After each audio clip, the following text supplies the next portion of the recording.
So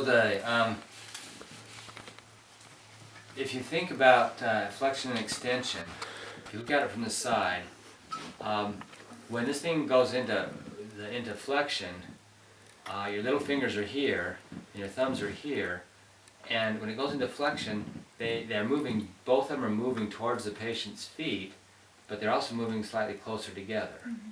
And that motion is fairly easy for your hand to detect, that kind of caliper motion. And then when it goes back into extension, the sphenoid is moving back towards you, so is that part of the occiput, and they're moving further apart.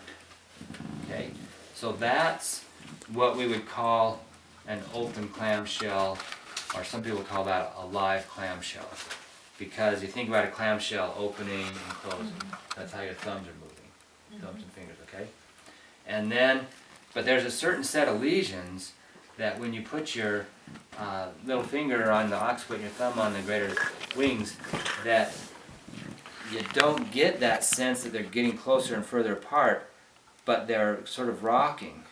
Mm.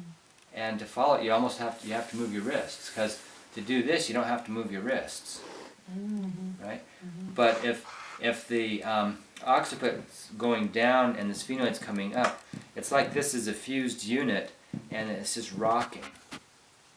And that's what's called a closed clamshell or a dead clamshell.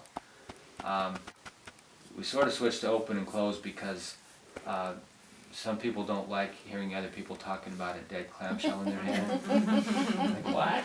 I don't know why. Something's dead in my head. Yeah. You know. So instead it's open and closed. But this is exactly why it's really important to get your little finger down below this ridge, because what does this part of the occiput do when this thing goes into flexion? Yeah, it'll move down, but it also, this part's moving anteriorly, right? Mm. So what do you feel with your little finger? Yeah, you feel that rocking, and it doesn't really move further and closer apart, right?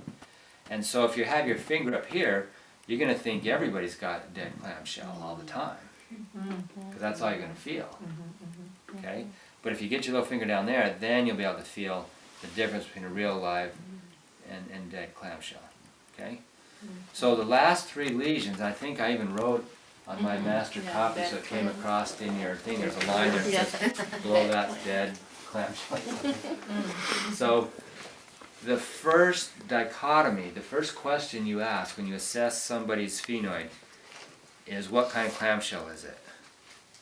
Is this a living, is this an open clamshell or a closed clamshell? Is it living or dead? And because that's how you, if they're dead, then you know you've got one of those three lesions at the end of the table. If it's a live clamshell, you know they don't have those three lesions at the end of the table. Okay. So they can have a dead clamshell and still have some of the other lesions earlier in the table. Mm-hmm. Oh, so you know how many tests to check. Right. Basically. Okay. But so the very first question you ask when you come onto somebody's sphenoid is, what clamshell am I dealing with here? Okay. Okay. And so tomorrow we'll go over the last three lesions on the table. And tomorrow morning, the dead clamshell lesions, and then you'll have a chance to